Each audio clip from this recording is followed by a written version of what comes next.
Hello, good afternoon, and welcome back to everyone here in Trieste and to all of those joining us around the world remotely. We're here for a dialogue on sustainability, focusing on research, ethics, and the future, but also with a glance back at the past to see how we got here and where do we go from here. Our first speaker needs very little introduction, as his name is virtually synonymous with sustainability. Jeffrey Sachs is a university professor and director of the Center of Sustainable Development at Columbia University. And as he's spoken already in a couple of sessions, I'll cut my introduction short and immediately hand over to Jeffrey Sachs. Jeff, I'd like you please to share with us your vision of the importance of sustainability as a global issue and the continuing responsibility of individuals and nations in achieving the Sustainable Development Goals. The floor is yours. Thank you very much. What a pleasure to be in yet another session of this year's forum. I'm really honored and delighted also to be together with Joanne, who's got a wonderful presentation for us. I do believe that sustainable development is really the essential framing of our challenges in the world today. What does it mean? It means making a world that has prosperity, but also social justice and environmental sustainability. And we're not achieving this. We are obviously in the midst of an unprecedented crisis with the COVID pandemic, which is itself a measure of how we don't listen, our politics are not working. We neither prevented what was preventable, nor did we adequately address what is solvable in this pandemic so far. I live in the United States, exhibit number one of a completely dysfunctional country, totally wealthy, led by an imbecile, unfortunately, and unable to achieve anything right now other than mass deaths. So we're approaching 200,000 deaths because our government is completely idiotic. Okay, but the problem is we were warned many times, and we've been warned about the need for sustainable development endlessly as well. Why? Because our economic system globally and within our countries is not achieving what it ought to be achieving. It does produce wealth, but it also is enabling and tolerating incredible poverty, unprecedented inequalities, chronic injustices, and multiple growing, very serious, possibly devastating environmental crises, of which these repeated emerging diseases like COVID-19, and I say repeated in the sense that we have one new emerging disease after another, from SARS and MERS and Ebola and now COVID, is itself a result of unsustainable environmental practices which keep impinging on animal reservoirs that transfer pathogens to humans and create yet more epidemic diseases. So the idea of sustainable development is pretty basic, which is to take a holistic and scientific-based approach to our well-being and our survival. And we have embodied that idea in two basic agreements in 2015. One is the Sustainable Development Goals, and the second is the Paris Climate Agreement. But obviously, not only because of COVID, but more generally, we're not achieving either of them. And you start with the United States, which, sad to say, is a very important country, so badly led. Trump would never utter the word Sustainable Development Goals. I don't think he's ever said the three words in sequence. And of course, he's the one world leader to pull out of the Paris Climate Agreement. So here you have this rich country 330 million people, $20 trillion economy, cutting edge technology, acting like it doesn't have a head, like it doesn't have a brain, and causing more and more destruction, and now more and more self-destruction. And that is our basic challenge. So since we are in Trieste, at least virtually, though the idea was to be there in person, but since we're all together virtually in Trieste, I think it's really important just for me to conclude quickly on one basic point, and I will try to share my screen to do so if I can. And that is to remind us of a core idea which came out of Trieste and is more relevant than ever. Broadly speaking, everything we are trying to do, in my view, dates back to the founding of the UN as a global institution for the human good. And I regard it as maybe the greatest act of our greatest president, Franklin Roosevelt, to push for the United Nations and to have it established. And the moral charter of the UN, of course, is due to Eleanor Roosevelt, our greatest First Lady, who in 1948 led a wonderful process to establish for the first time in human history the idea of global human rights. And this remains foundational because it says that everybody on the planet has human dignity, and because of human dignity, has the right to civil, political, cultural, social rights, and to economic rights, to enough food, to social protection, to a decent job, to shelter, to access to health care, and access to education. It's such a basic, such a good idea. And it had one problem, okay? The rights are there, but how to achieve them? And what the document said was that these rights should be realized progressively, the so-called progressive realization of the rights, that they wouldn't be achieved instantaneously, that countries should do what is in their means. But they didn't establish the responsibilities or the duties to achieve these human rights, and especially the duties of those who have much, because of those who have much, much is expected, if I could coin a phrase, of course, if I could quote the Gospels. And to achieve human rights, especially economic rights, those who have much have a fundamental responsibility to contribute. They have a human duty to contribute. So it was in Trieste with the great Nobel scientist Rita Levi-Montalcini and her colleagues that the idea of accompanying the human rights with human duties was undertaken, and a code of ethics of shared responsibility was adopted in Trieste. And I do have a complaint. It's very hard to find, actually, online. It's very hard for this generation to know of the Trieste Declaration of Human Duties, so we have a responsibility to make them much better known.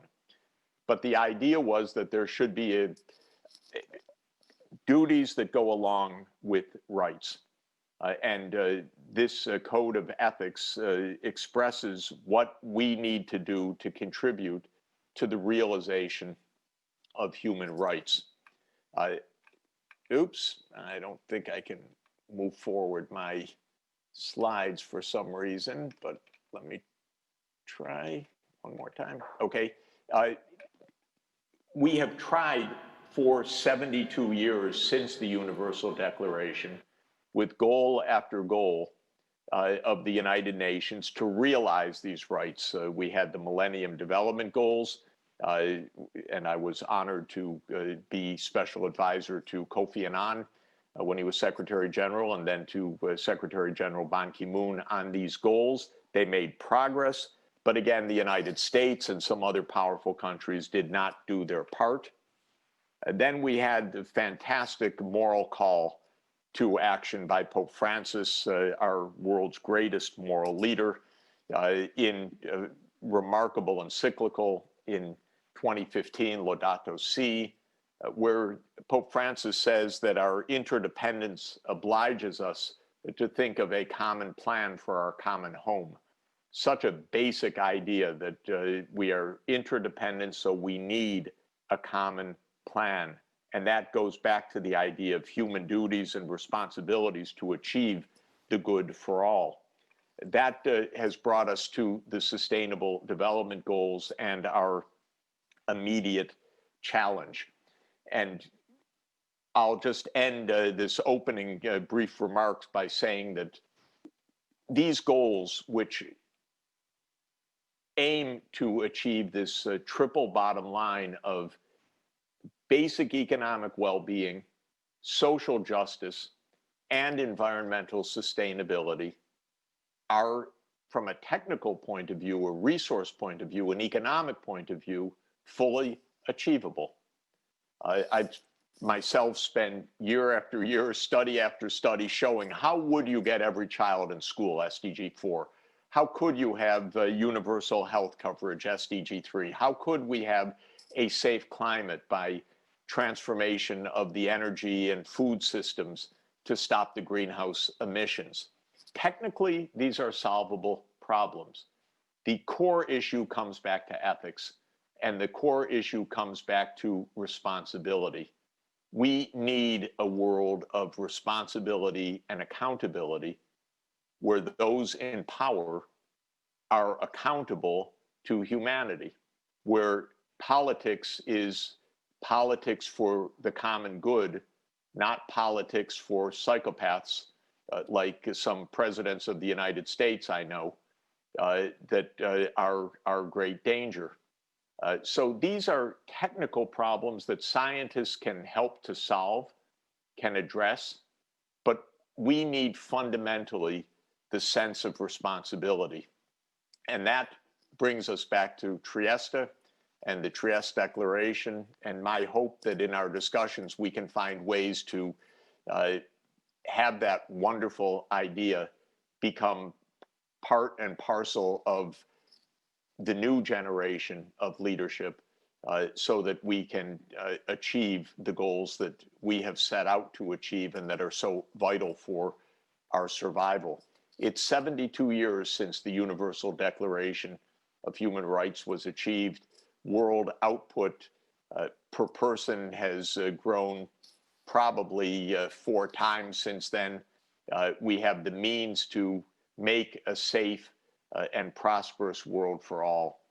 And that's certainly the goal of our discussion today, to help that along. Thank you very, very much. Thank you very much, Jeff. And I think everybody here present and listening will be in full agreement with you. One of the people listening remotely to us is Dr. Joanne Fox-Brzozowski, who is also a strong advocate for sustainability. Joanne is an advisor and educator on environmental policy, sustainable development, and international negotiations. She was director for North America for UNEP and its representative to the UN headquarters, as well as a member of UNEP's senior management board in Nairobi. Previously at the Organization for Economic Cooperation and Development, she served as coordinator for sustainable development and represented the organization at international negotiations for the Earth Summit in Rio and subsequently at the UN Commission on Sustainable Development. Joanne, following her career as an international civil servant, was invited to Bard College in New York, where she created the Bard Center for Environmental Policy and a professional master's program. So we asked Joanne to share with all of us some of her observations while working at the OECD and the United Nations on the history of sustainable development and on the economic, social, and political considerations in the negotiations leading to international agreements on the strategic Sustainable Development Goals. Joanne, welcome to you. Please tell us, how did we arrive at the concept of sustainable development?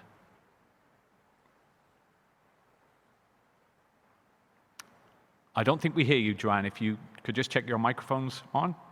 Yes, thank you. Thank you, Stephen, for that kind introduction, and greetings from the Catskill Mountains of New York.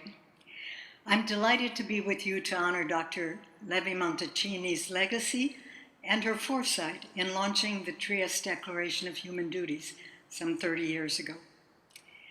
It's an appropriate moment to reflect on our historic efforts towards sustainability during the pause in the old normal as we move to a new normal after the pandemic. The Euroscience Open Forum 2020, with its impressive array of scientific research and innovations, offers critical contributions to achieving sustainable development and to carrying out the duties of the Trieste Declaration.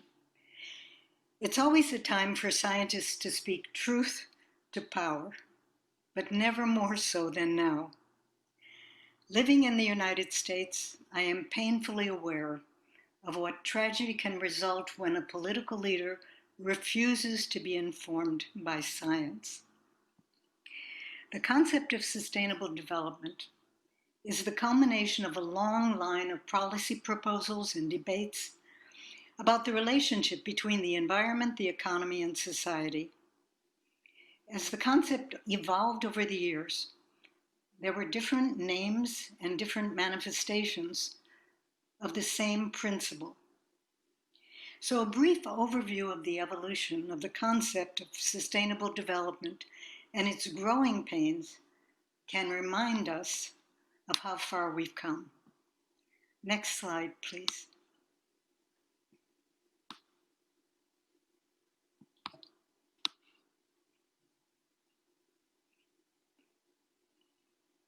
Oops. The second slide should be widespread awakening. Okay? I think we jumped ahead in the slides. It should be the second slide, widespread awakening. Good, thank you. Widespread public awareness about what we may be inflicting on the environment may be dated to Rachel Carson's Silent Spring in 1962, when she highlighted the harmful effects of pesticides on bird life and more generally on the environment. Almost immediately translated, the book became a bestseller in 30 languages and the topic of parliamentary inquiries around the globe, as well as sharp attacks by chemical companies. 10 years after Carson's stirring cri de coeur, the Club of Rome issued the report Limits to Growth that refuted the popular notion that resources were endless, and it called for a fundamental change in society's values. An innovative systems approach developed by Jay Forrester at MIT laid out the complex interactions of potential problems that all nations would face to varying degrees: population growth, food supply, industrialization, pollution, and the limiting factors in the ecosystem. And while the model had many critics, the report sent forth an explicit wake-up call for urgent action. The authors concluded that quote, "it is still possible to alter these growth trends and to establish a condition of ecological and economic stability far into the future." But already 50 years ago, they stressed that time was running out. Next slide, mobilizing international actions. Thank you. That same year, a historic international meeting was held in Stockholm, the Conference on Environment and Human Development. The exchanges at that meeting foreshadowed heated debates that would continue for decades of similar meetings. The underlying question posed by rich and poor countries alike was, are the goals of protecting the natural world and of furthering economic progress mutually exclusive? An important outcome of this seminal meeting was the creation of the United Nations Environment Program the first UN agency headquartered on the continent of Africa in Nairobi, Kenya. A formal home within the UN was thought to be a major step in promoting concerted global action. Next slide, the UN Charter. One has to remember that the UN Charter in 1945 did not include environment among the problems that required international cooperation. A further important meeting of the 1972 conference and a response to the message of Silent Spring was the creation of the International Registry of Toxic Chemicals. Scientific input would be critical in assessing the risk to human health and the environment that were posed by the rapidly growing group of new chemicals, about 1,000 every year already in 1976. Today that number has been estimated to have doubled. Slide 5, our common future. To continue the momentum after the Stockholm meeting, the Prime Minister of Norway, Gro Harlem Brundtland, convened a group of experts to explore how sustainable ecological and economic progress could be achieved with improved human well-being. By now, all school children are familiar with the concept that was enshrined in the Brundtland Report, Our Common Future, in 1987, where societies meet their current needs without compromising the ability of future generations to meet their own needs. But it was not evident what this meant or how it was to be achieved.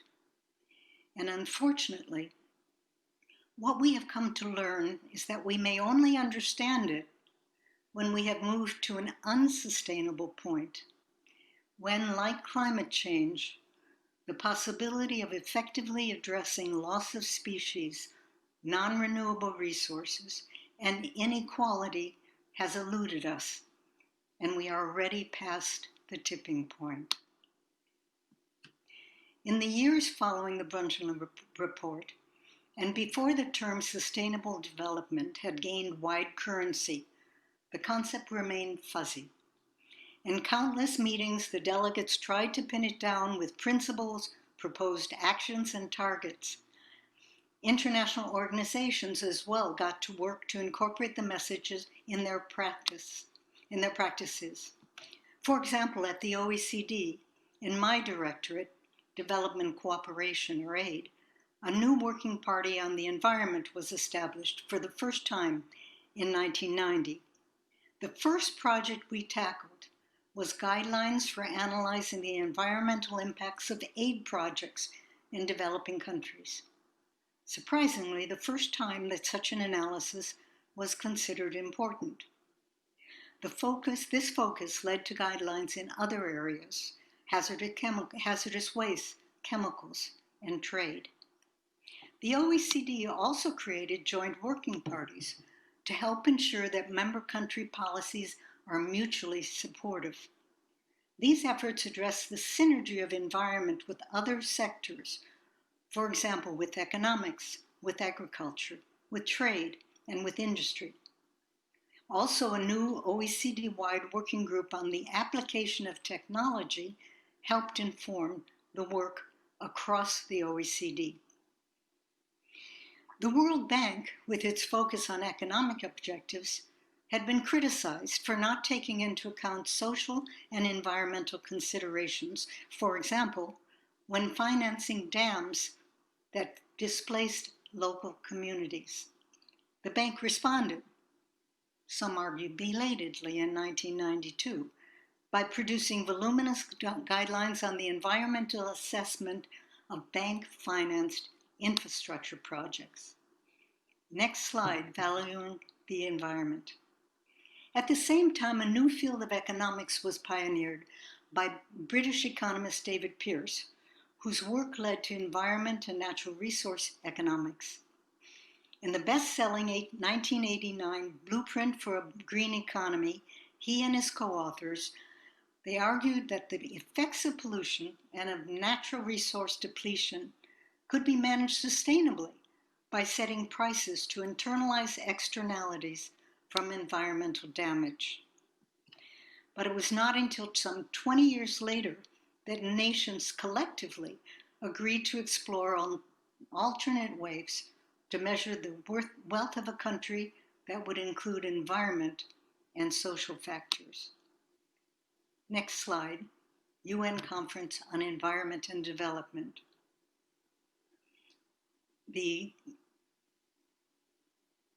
Following the Brundtland Report, the international community started preparing for the UN Conference on Environment and Development, UNCED, or more commonly called the Earth Summit in Rio. 3 years of formal preparatory committees and numerous regional meetings brought out disagreements that would plague subsequent negotiations until today. There was great excitement, though, over this first ever event, along with great concern about what would be discussed and the unknown impacts of decisions on economies and societies. Tens of thousands of participants arrived in Rio from 178 countries.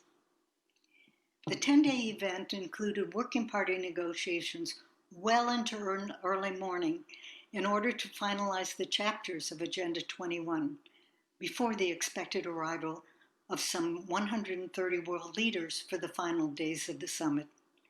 It was truly thrilling to be a party to this historic gathering that brought together nearly all of the world leaders in the same place. The next slide, thorny questions.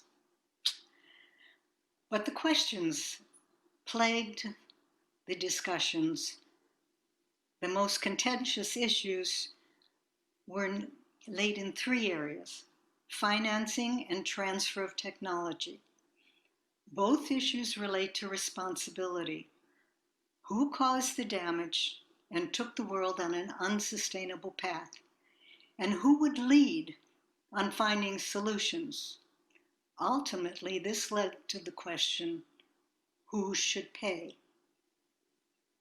Also, any reference to unsustainable population growth was countered by criticisms of unsustainable consumption patterns. Later, the theme, consumption and production processes, became a regular part of the discussion in subsequent meetings.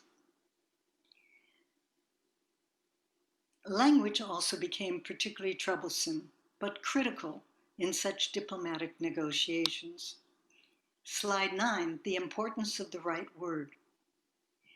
I know it looks picayune and very, very intricate nuances, but these are the questions that kept people up until late into the night or early morning.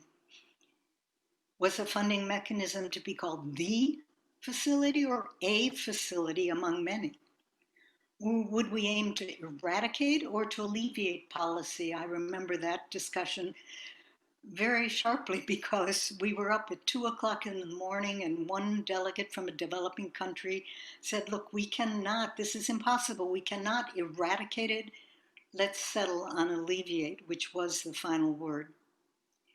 Were our responsibilities to be common or common but differentiated between developed and developing countries? Next slide. I'm showing you this slide just to give you an idea of how difficult these negotiations were. This is the draft agreement for the Paris Agreement on Climate Change, and I've highlighted the differences with different colors only to show you that we had a document at the beginning that was almost completely undecided because of what was called bracketed language. In other words, language that had not been agreed. The issue of sovereignty was also salient and persistent. Certain subjects remained outside the bounds of discussion. For example, pressures were such that Agenda 21 had no chapter on energy. Forestry issues were and remain a tightly guarded area of national sovereignty and were treated in a non-legally binding compromise document on forced principles. Periodic reporting was to be voluntary, and there were no enforcement mechanisms. One has to remember that the Rio Conference followed the breakup of the Soviet Union, and the UN went from first, second, and third world groups to developed countries, economies in transition, rapidly developing countries, less developed countries, and least developed countries. Environment was not foremost in delegates' minds. Jobs, economic growth, inequality, globalization, and domestic governance were. Moreover, the great majority of UN member countries in 1992 did not even have high-level environment ministries, and where they existed, they were usually the weakest agencies in the government. In other words, the importance we now attach to these historic events did not receive the same attention some 30 years ago. Next slide. Agenda 21. As a result, the final report, Agenda 21, was more aspirational than action. This was inevitable, since as with most first meetings that aim at work programs or a treaty, the final document is a compromise from all countries. It basically creates a framework, a statement of principles, such as the Framework Convention on Climate Change. But thanks to the Earth Summit, change had occurred. Nations could decide to do nothing, but they could no longer plead ignorance about what was happening to the environment. Of long-term consequence were treaties signed during the Rio Summit. The Framework Convention on Climate Change, which entered into force in 2016, the Biological Diversity Convention in 1993, and the Convention to Combat Desertification in 1996. Scientific knowledge would become critical to informing subsequent working parties and conferences of the parties to these treaties. Delegates at UNCID took the consequential decision to establish a Commission on Sustainable Development that for 20 years would organize meetings to assess progress toward implementing Agenda 21. During the first years of the meetings, the principal delegates came from environment and development cooperation ministries. So shortly after the summit, the OECD hosted the first high-level meeting of OECD ministers and development ministers. We asked each member country to submit a report in advance of the meeting. But we soon realized the difficulties that all countries would face in reaching one national position on priority actions. As assistant to the Undersecretary General Pierre Vinde, I was amused to receive from one member country, two reports, one from each of the two ministries, that implied that we were to formulate that country's joint response. It was a harbinger of the difficulties to come. The Earth Summit also led to new mechanisms for financing sustainability in developing countries, and these included debt swaps for nature, the first for Poland to create a Bison nature preserve, debt cancellation for heavily indebted poorest nations, and the Global Environment Facility for funding projects in certain environmental areas. The Earth Summit also led to the private sector starting to pay greater attention to the outcome of new UN meetings, especially the financial sector and fossil fuel and chemical companies. Public pressure had also begun to build for accountability of investment decisions of business and for evidence of corporate social responsibility. Major business organizations were formed after this time, notably the World Business Council on Sustainable Development, the UN Global Compact, and the Global Business Forum. The same year of the summit, UNEP launched a finance initiative that led to work with banks, insurance companies, and investment houses on responsible investments for green growth and sustainable development. Although off to a slow start, the Finance Initiative currently brings together representatives from more than 200 private and public financial institutions. Pressure also mounted for the World Trade Organization, replacing GATT in 1995, to set up a Trade and Environment Committee in order to reconcile trade practices with those protecting the environment. This was an important step since more than 200 environmental agreements and treaties have trade provisions, and several key treaties have provisions that potentially conflict with WTO objectives. In 2000, during the World Summit on Sustainable Development and subsequent summits, Rio Plus 10, Rio Plus 20, countries reaffirmed their commitment to the principles agreed at Rio and to the Millennium Development Goals that focused on social needs. But at the same time, countries continued to flout targets and mandatory reporting. The Commission meetings had a formal format during the first 10 years, with countries presenting rather routine national reports, in fact, sometimes very boring. The chair would present a text presenting conclusions for the meeting that the UN Secretariat and a group called Friends of the Chair had pulled together. After 2003, the national reporting was changed as a means to reinvigorate both the meetings and country commitments. The discussions henceforth focused on thematic clusters of Agenda 21, with active working parties hammering out the final text. In 2013, the Commission was replaced by the High-Level Political Forum on Sustainable Development, which would continue monitoring progress and present Agenda 2030 and the 17 Sustainable Development Goals to the UN General Assembly for adoption in 2015. The Sustainable Development Goals, the SDGs, are a continuation of previous commitments, as Jeff has pointed out, subsuming the 8 Millennium Development Goals and the 5 responsibilities declared in the Trieste Declaration of Human Duties.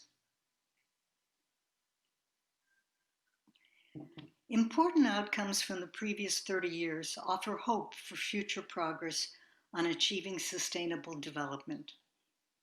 I'll mention 3 in particular. For one, scientific and technological innovations had made possible the reframing of the questions that had been the stumbling block from the beginning. Is the goal of economic development compatible with environmental protection? The question had become reframed as to how to achieve both. Scientific and technological advances had provided materials and processes for green growth. For example, with new materials, alternative energy, new production processes, new products, sustainable agricultural and forestry practices, green transportation, and green GDP accounting. The second important outcome was that participation had been broadened with the active involvement of a wide range of representatives of civil society, the so-called major groups, including environment advocacy organizations, business and trade unions, indigenous peoples, financial institutions, and so on. Their representatives now participate, along with ministers and country delegates, on working parties, in text negotiations, panel discussions, and plenary sessions. Nonprofit organizations in particular had come a long way since the Rio Summit, where their conference site was located many, many kilometers from the delegates' meeting hall. And at the first meeting of the Commission in 1993, many member countries protested the presence of non-governmental organizations.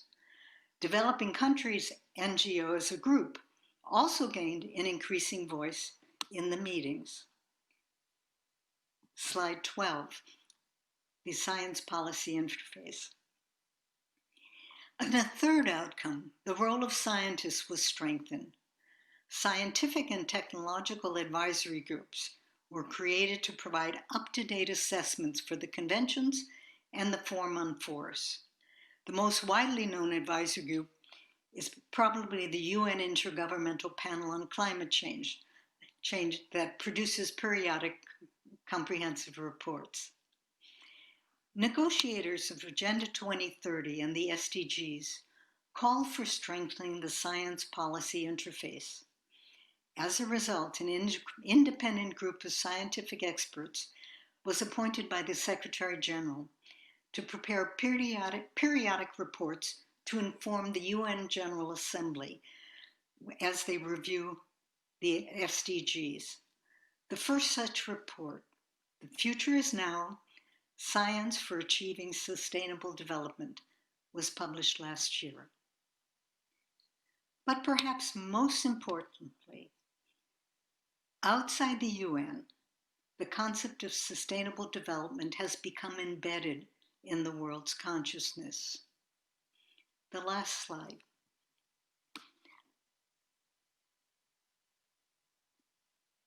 The last slide, Environment Minister Merkel on the role of science.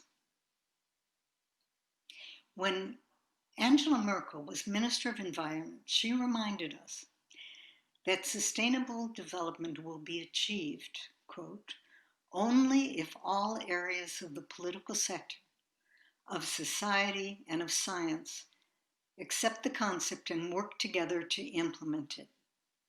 She went on to say, a common basic understanding of environmental ethics, as Jeffrey has pointed out again today very well, is needed to ensure that protection of the natural foundation of life becomes a major consideration in all political and individual actions. I'm very, very honored to be here, to both honor Dr. Rita Levicini's incredible legacy and her launching of the Trieste Declaration of Human Duties. My hope is that we will all heed Environment Minister Merkel's, now Chancellor Merkel's words, and Dr. Levi-Montalcini, and work with colleagues in other professions to bring about solutions for achieving sustainable development and for fully implementing the principles of the Trieste Declaration and the SDGs. With your commitment, with our commitment, we can realize Dr. Levi-Montalcini's vision of a better world. Thank you. Thank you very much, Joanne, for those exceptionally clear words. I'm going to introduce our next speaker, who is Emeritus Professor of the University of Trieste, Sergio Pauletti. He also happens to be president of Aria Science Park, so that makes him my boss. And Sergio, you have a direct personal connection to this story, so perhaps you could tell us something about what connects sustainability, ethics, and the city of Trieste. Thank you, Steve. I think it is interesting to say that everything started in a university hall. And this was in 1991 when Rita Levi-Montalcini was awarded the title of Doctor Honoris Causa by the School of Medicine of the University of Trieste.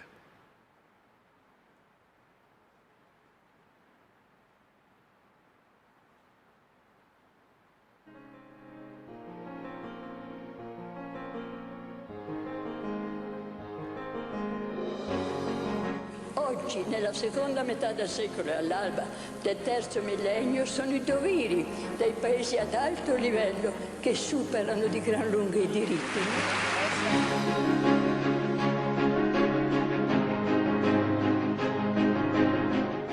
Che soltanto se noi riusciremo a promulgare, a diffondere l'importanza dei doveri umani, ci sarà un futuro per l'umanità.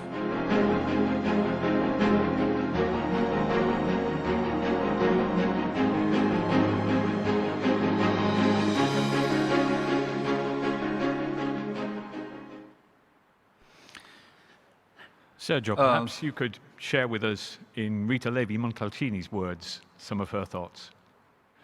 I really feel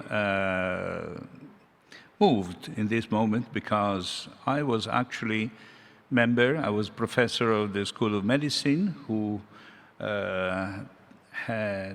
took the decision toward the title.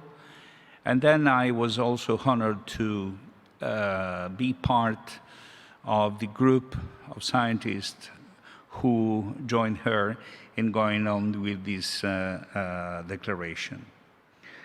I believe that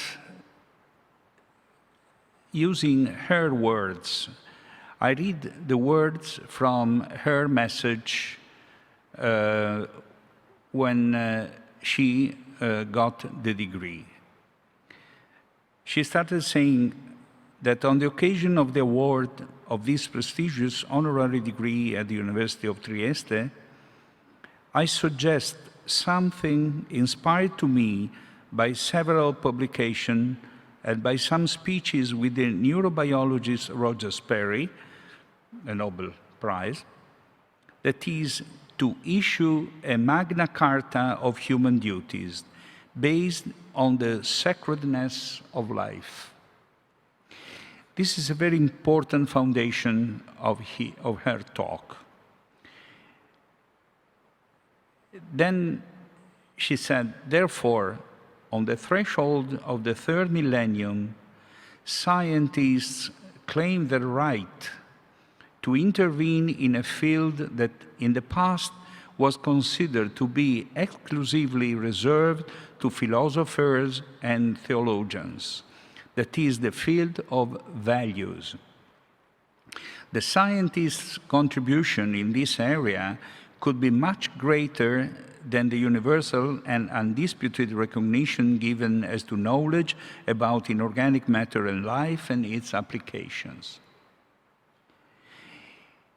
Sperry wrote that the upshot of all this would be, in effect, promote science into a higher social role above that of the provision of better things for better living, or the predication, control, and understanding of natural phenomena.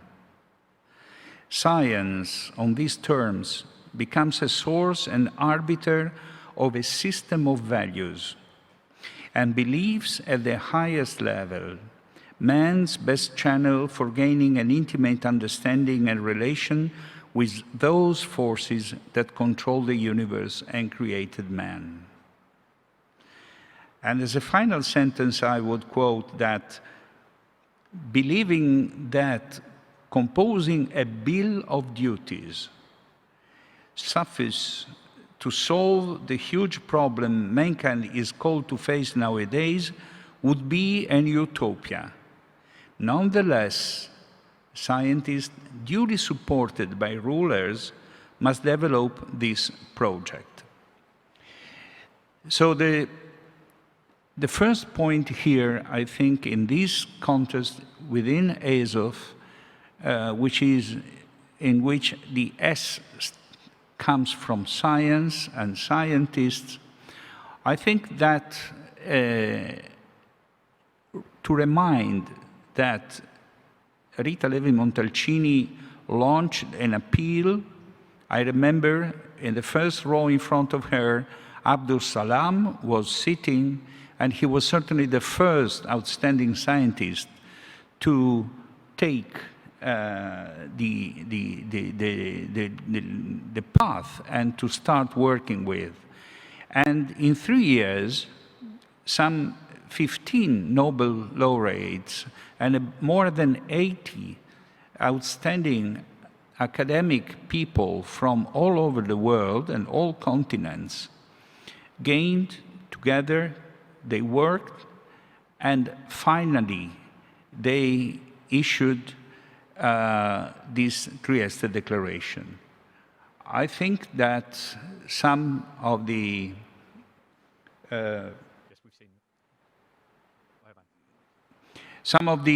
names, maybe they will be also in a video, and they all come, or let's say the majority, they were coming from the so-called natural sciences.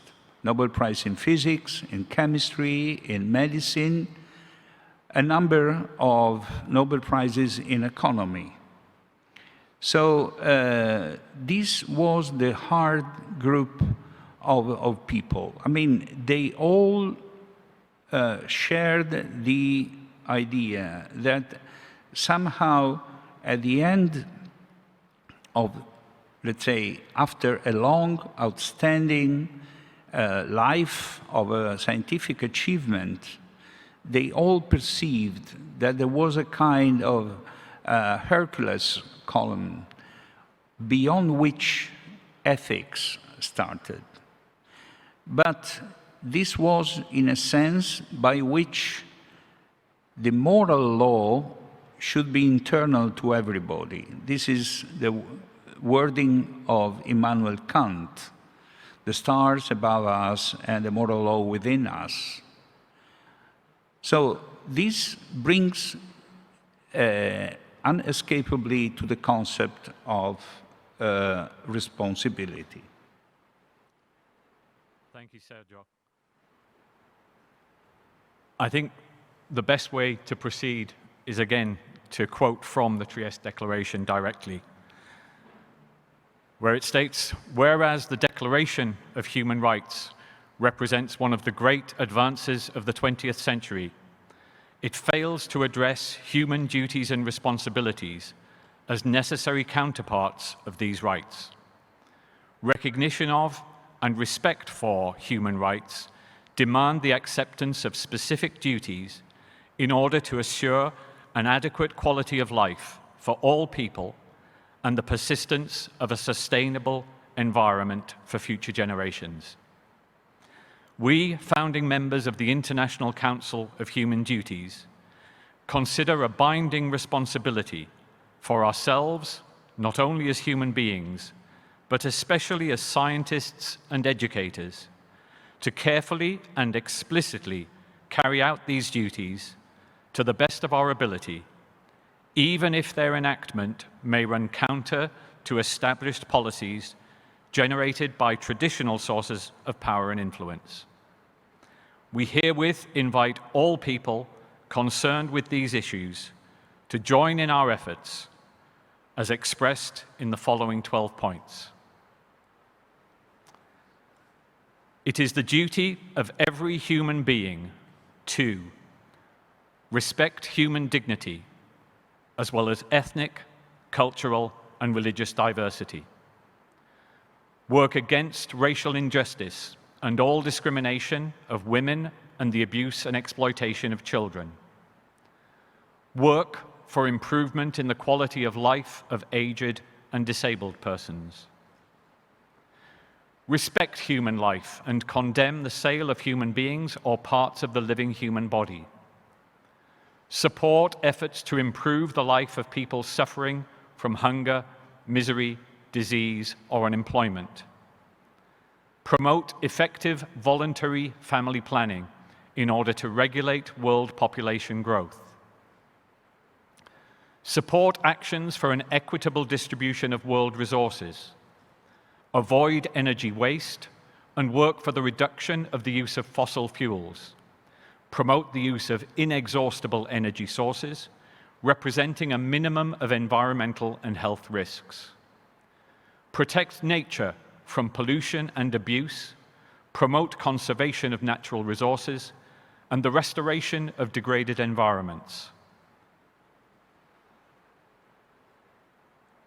respect and preserve the genetic diversity of living organisms, and promote constant scrutiny of the application of genetic technologies. Promote improvement of urban and rural regions, and support endeavors to eliminate the causes of environmental destruction and impoverishment which can lead to massive migrations of people and overpopulation in urban areas. Work for maintenance of world peace. Condemn war, terrorism, and all other hostile activities by calling for decreased military spending in all countries and restriction on the proliferation and dissemination of arms, in particular weapons of mass destruction.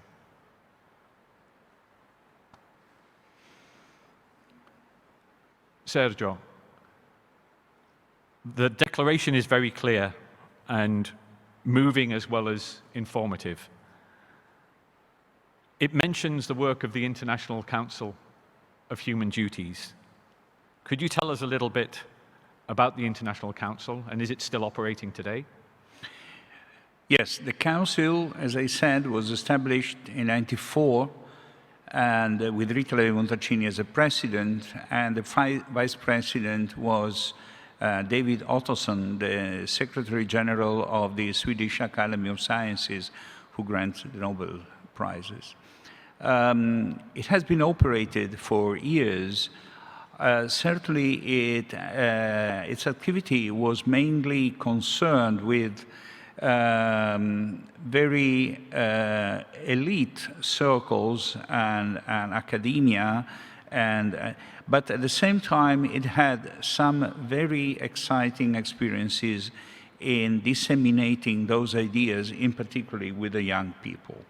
And I think in that, the unforgettable role played by Rita Levi-Montalcini in having a magnetic, really attraction, especially for the young people, was something very unique. And I think now that the International Council has been on the occasion of Azov, has been, let's say, also formally reconstituted with a plan of activities to relaunch the Trieste Declaration and try to ask the scientific community to give contribution for some new ideas, new things, new implementations. I think that still the figure of the person of Rita Levi-Montalcini can be a symbol for everybody. And we won't just take your word for it. Let's hear from someone who was very close to Rita Levi-Montalcini. La Carta dei Doveri nasce nel 1991 con la consegna alla zia Rita della laurea honoris causa qui a Trieste. Ricordo benissimo tutta la cerimonia, ricordo molto bene il discorso di zia Rita che mi aveva colpita in modo particolare. Soprattutto mi aveva colpita l'idea di parlare di una Carta dei Doveri che sembrerebbe una cosa ovvia, ma non se ne parla mai. Siamo sempre disposti a parlare di diritti, ma i doveri cerchiamo di lasciarli da un'altra parte, non ricordandoci che dietro ogni diritto c'è un dovere. Da lì è partita un'associazione che ha visto varie alterne vicende, un periodo molto intenso di lavoro per poi quasi andare in letargo in un certo senso, però non è mai andata realmente in letargo perché è una cosa che io ho sempre proposto nelle scuole, perché secondo me è importante che fin da piccoli si parli di quello che è il futuro del nostro pianeta e il futuro delle nostre società. Quindi in parte non ha più lavorato, ma è rimasta nel cuore di tantissimi, me compresa, e il fatto che in questo periodo si pensi di rivitalizzarla, di ridargli nuova spinta e di riproporla, per me è fonte di grande gioia, e penso che anche zia Rita sarebbe molto contenta di vedere sviluppare una sua idea che era stata geniale e importante. And that, of course, was the niece of Rita Levi-Montalcini, Piera Levi-Montalcini. We've heard a lot, Sergio, about the involvement of the scientific community in the development of the Trieste Declaration. But it wasn't limited just to scientists. I believe its influence went beyond the scientific community too.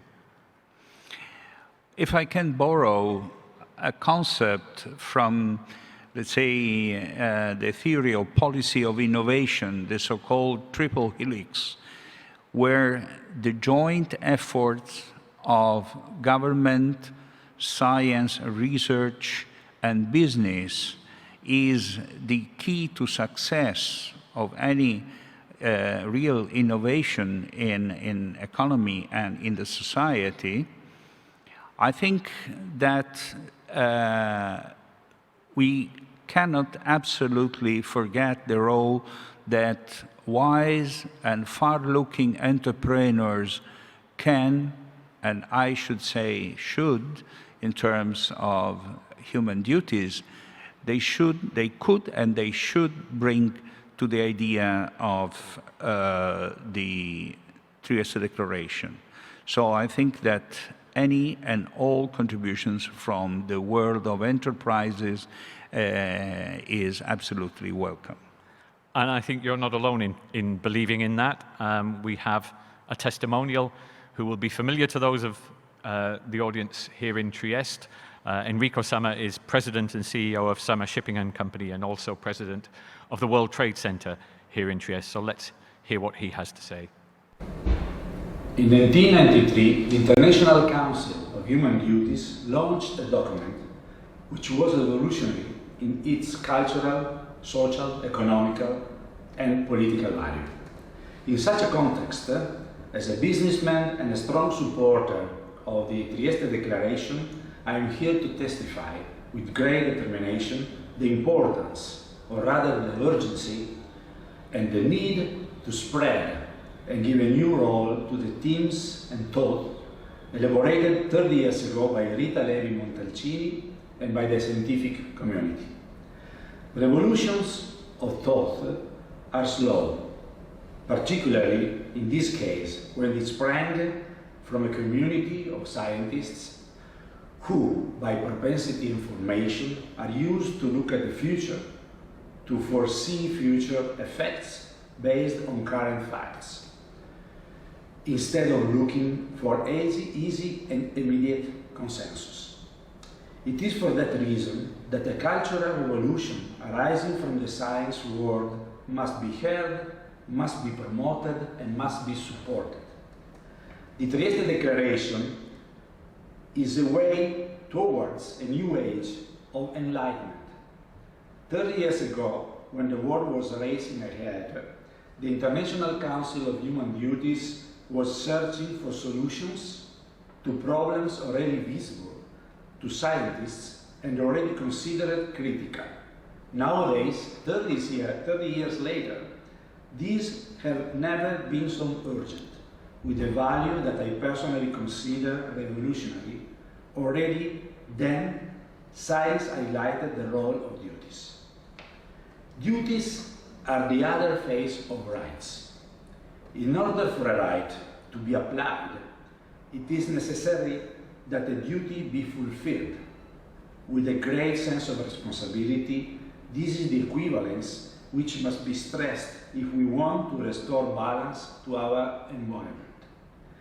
The beauty of duties is innate to the fact that they can be pursued here and now, thanks to individual commitment, while the regulation of rights needs an intermediate phase, a negotiation.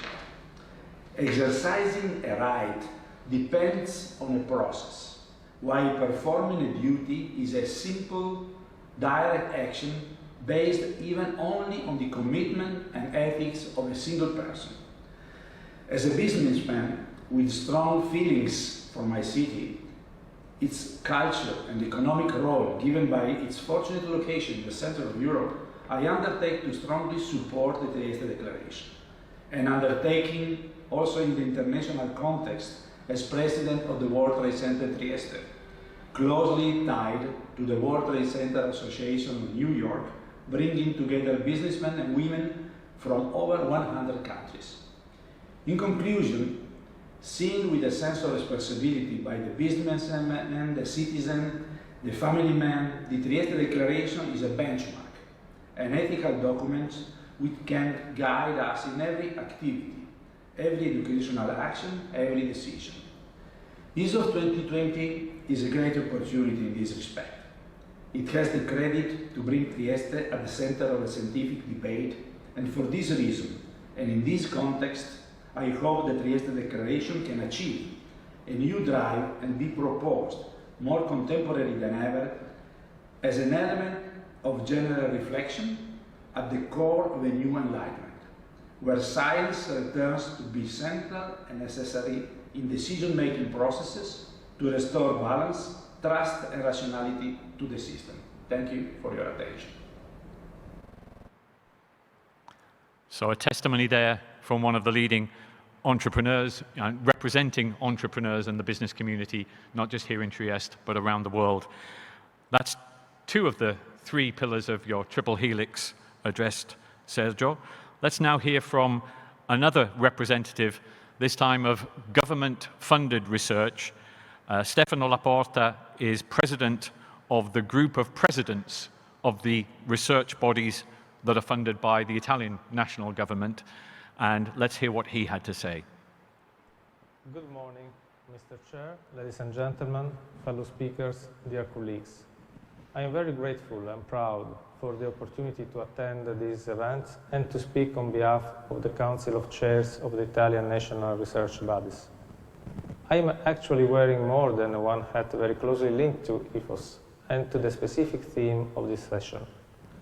In my role of chair of the Council of the National Italian Research Bodies, I have the honor to introduce you today the content of the recently approved position paper on the role of national research bodies in the implementation of the Sustainable Development Principles.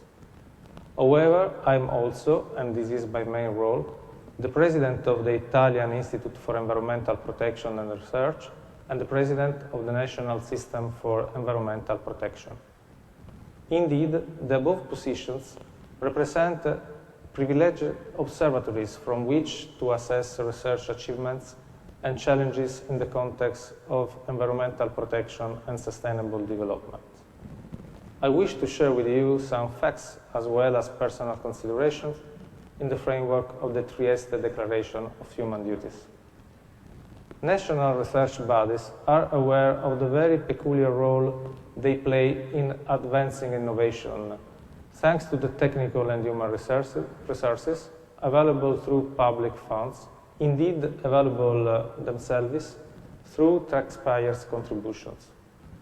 Consequently, more and more in recent years, it was felt that the need to demonstrate to the public at large the cost-benefit ratio of public research. In this perspective, the Council has published a paper highlighting their joint opinion on the priority challenges for research bodies in the framework of sustainable development. 5 priorities have been identified: natural capital preservation, urban areas, well-being, inclusive and sustainable societies, and funding. All these points are really important, but let me add some personal consideration. The dramatic COVID-19 pandemic has shown some evidence.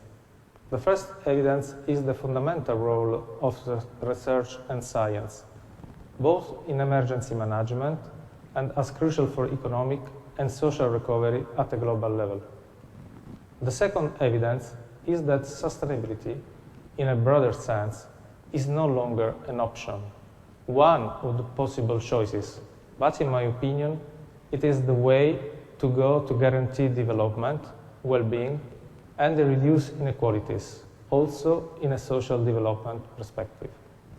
In this sense, Green Deal and sustainable development get an ethical meaning, being linked to the care of the planet, as Pope Francis constantly reminds us, to the individual and the collective health of citizens, and to the future of the new generations.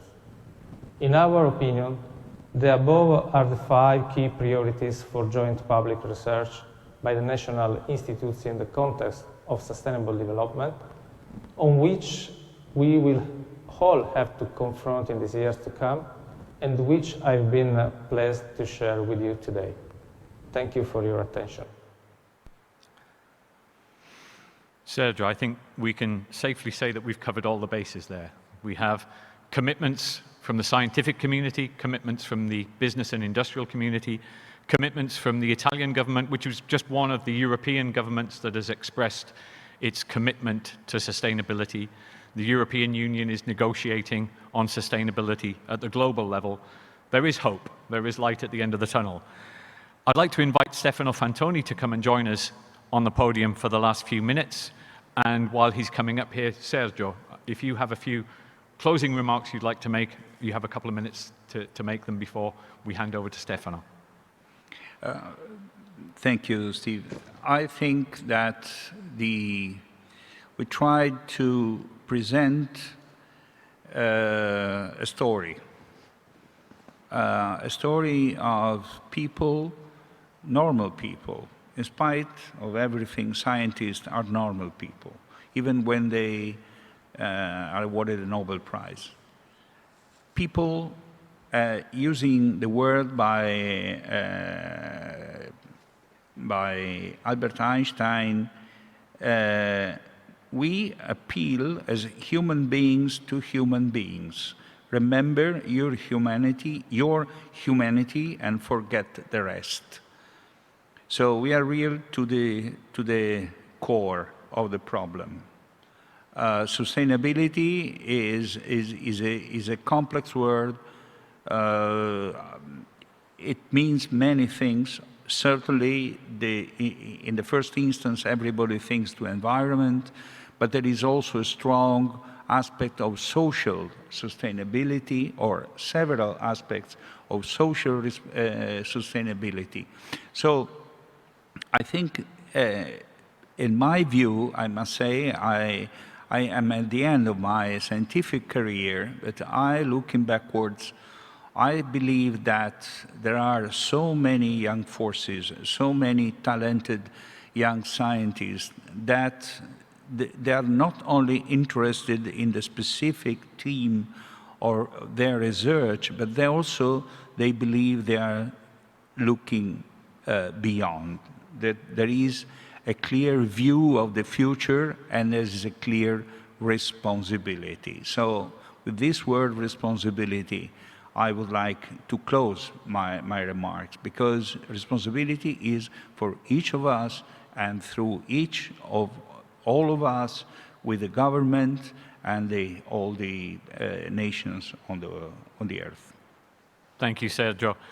And I'd like to now give a few minutes to ESOF's champion, Stefano Fantoni, who I know has an announcement to make. Sustainability has been a core theme of this entire event, and I know that it's something that you take very seriously, that is very dear to your heart, and that you have a concrete proposal of something that can be done here in Trieste, involving the international scientific community to take sustainable forward in a concrete way in the coming years. Stefano Fantoni. Yes, thank you, Steve, and thank you really to this effort that you all have been doing to just recall this important tradition that Trieste has with the Trieste Declaration. That is very important, and that means that actually the choice that we made to give actually the framework of the basis theme, the basic theme of this as of 2020 here in Trieste on sustainability, that was actually the way to do. Actually, it was something that we had in our DNA. So that was the choice. That was the choice even before COVID, as a matter of fact. But it has been reinforced after the COVID and after the decision that we make to make these events now in September. Having decided to consider sustainability as a basic theme for the event, apart from the fact that we consider, of course, extremely important, and I don't repeat everything has been said, maybe also I believe from Jeffrey Sachs that have been listening several times, we were really also thinking to the legacy of this event.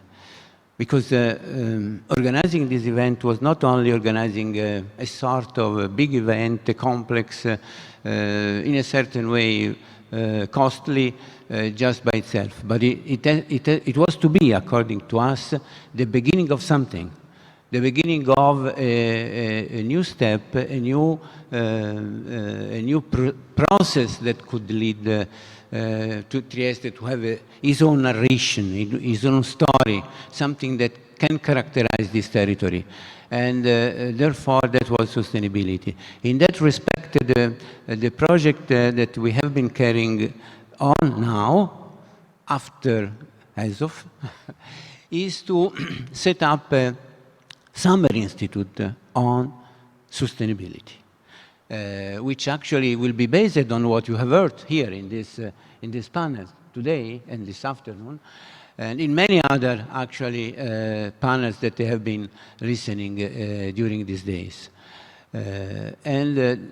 So that is something that we would like to do, having in mind the model which is the model of Santa Fe Institute, which was done in the beginning for complexity. And so it will be very useful and important to do it for sustainability now.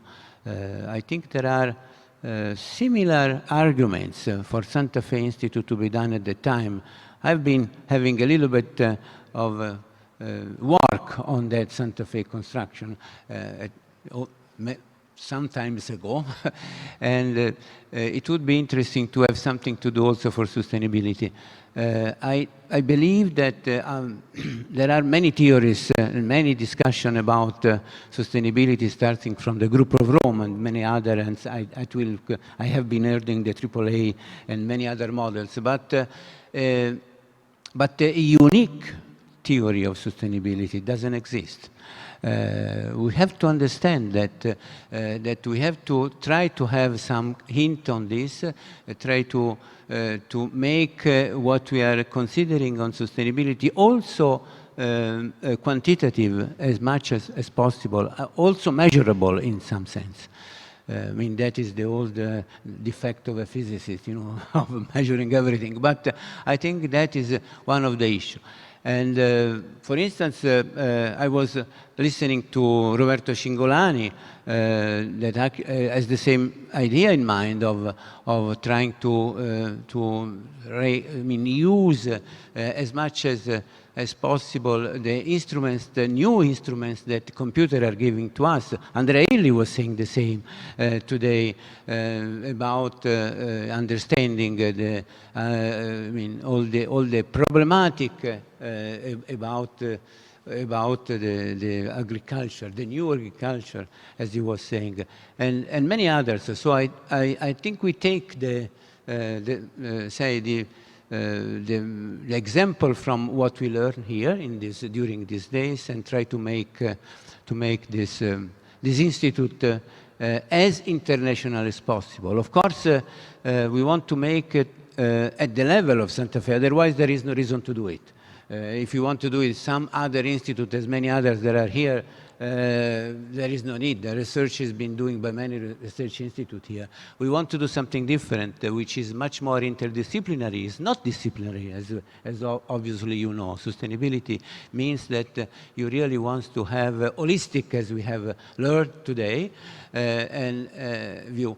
And in that sense, this institute could be very useful for the starting up of something that have been defined several times, maybe too many times now, which is a dream, is the fact to have here a real center for a place in which actually we solve problems which are not only of fundamental physics or fundamental science, but also of innovation and sustainability. So that is the announcement, if you like, that I wanted to say, but I was thinking that that was sort of useful to do it in occasion of these fantastic panels in which the work and the ideas of Levi Montalcini have been so cleverly taken out from, as far as I know, from Sergio Pauletti.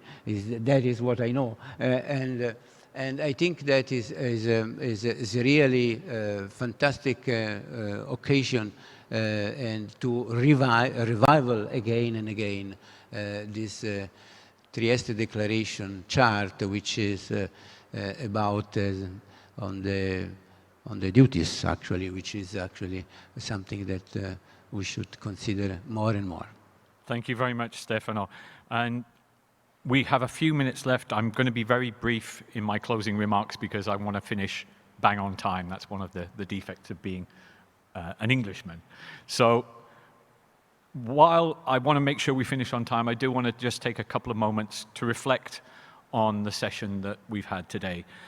I'd like to thank Stefano for making such an important announcement in our session, and I'd also like to invite him in his closing session tomorrow to remind the international community of the Trieste Declaration. I will do that for sure. And I thank Stefano Fantoni for putting all of this together and for being here with us today. I'd like to thank all of the illustrious presenters who've participated. I'll start with Jeffrey Sachs, who gave us a very hard-hitting view of the importance of sustainability and the importance of talking truth to power and not being afraid of committing to sustainability. Joanne Fox-Przeworski gave us a very comprehensive overview of how we got to where we are today, but where we are today is still not the destination. There's still a long way to go. And both of them repeatedly made the point that we understand what needs to be done. What's needed now is the commitment to doing it. And the Trieste Declaration was one of the signposts along the way to explaining how that commitment could be taken up at the international level. As Stefano Fantoni just mentioned, the driving force between this event today, behind this event today, and also behind the relaunch of the International Council of Human Duties and the promulgation of this text, which I suggest you all get hold of a copy, read it, and live it, is Sergio Pauletti. So I'd like to personally thank Sergio for all the work that he has done in making this day happen and in making sure that more attention is given to the legacy of Rita Levi-Montalcini. I'd like to also thank those who participated remotely. Piera Montalcini, obviously, for us, it was a great honor to have her come back to Trieste to honor her aunt's memory and to grace this event with a short video reiterating how she believes her aunt would have been very proud of this moment and very pleased to see this work continuing. I'd like to thank Stefano Laporta for his contribution, reiterating the government and research community's support for human duties and for sustainability moving forward. And last but not least, Enrico Sommer for sharing that commitment as a businessman and a representative of the business community and the industrial community. It's all too important that the private sector be a part of this dialogue, be a part of this commitment. So that's all the institutional thank yous out of the way. Let's get to the important people. Most of all, I'd like to thank all of you, all of the people here present and all of the people watching remotely, for being here, for participating actively in this debate, in this dialogue, but more importantly, for what I'm about to ask you to do going forward. Because this event was a nice opportunity for us to talk about something we hold very dear and that we consider very important. But what we really need is for each and every one of you to take away these messages and to live them in your daily lives, to heed Rita Levi-Montalcini's call to action. So I'd like each and every one of us today to make a commitment to be active and to do our part to respond to the urgent need for global action to support continued efforts to achieve sustainable development, to meet the Sustainable Development Goals, to make the world a better place. We can do this, but only if we adhere to the principles embodied in the Trieste Declaration of Human Duties, a code of ethics of shared responsibilities. I believe we can do that. I believe we should do that. I believe that each and every one of us can play a part in doing that. The scientific community has been at the forefront of driving this, and we saw over 15 Nobel Prize winners lending their weight to this message. I believe it was Einstein that once said that he could only achieve what he did by standing on the shoulders of the giants who'd gone before. Well, we've got quite a few Nobel Prize winners whose shoulders we can stand on as we try to take this message forward, to remind the international community that the role of Rita Levi-Montalcini, the role of the city of Trieste, the role of the Declaration of Trieste, and the role of human duties going forward to meet Sustainable Development Goals. That's the message I'd like to leave you all with. Thank you all for your participation. I wish you all a very pleasant evening. Enjoy the rest of ESOF. We have just one day left.